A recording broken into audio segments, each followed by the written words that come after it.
I have two homes because Jeremy, he has his own, pardon me?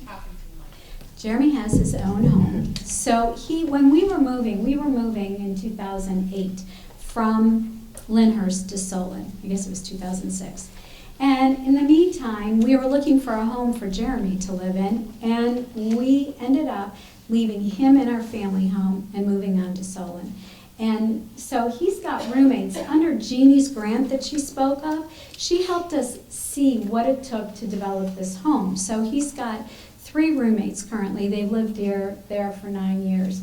We were going to be glad if it was a year because we thought we'll learn something about what we need.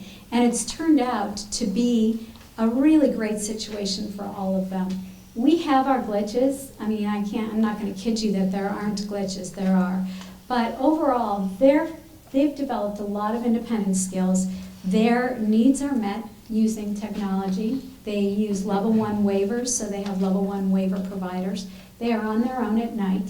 We have security cameras, which I'll be honest, I barely look at anymore. Sometimes it's like, is he awake or is he asleep? And I'll peek at it. He's very communicative, so he speaks with me, almost every day on the phone, but I only see him about twice a week. So his sister actually has Down syndrome and autism, and her needs were completely different. So she's in a home that's only 2 miles from our house, and she only has 1 other roommate. She's got different levels of technology, and I see her far more often.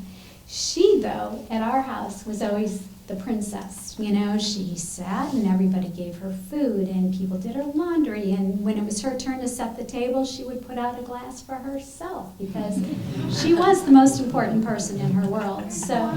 But now she's living so much more engaged in her life. So she goes and she's engaged by the level 1 providers that come to see her. She goes to activities, but she does her jobs independently. When I get there, on Tuesday's my night to make dinner. So I get there on Tuesdays and she's got her sheets already done. She has her medicine all laid out in her medicine box, which I of course double check. She has the dishwasher unloaded. She's like doing everything relatively on her own, and she gets annoyed. She'll call me. Last week she called me, and she has state plan services too, and she called me to tell me that Angela was doing the dishwasher, and that was her job, and she was like outraged by that.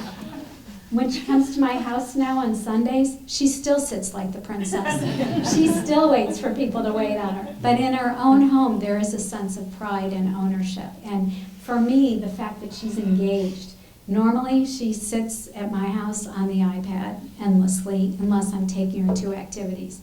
But in her own home, she's not like that. So it's been a really great experience. And it's not easy, I'm not going to kid you, it's not always easy, and it's a huge leap of faith to even get it started.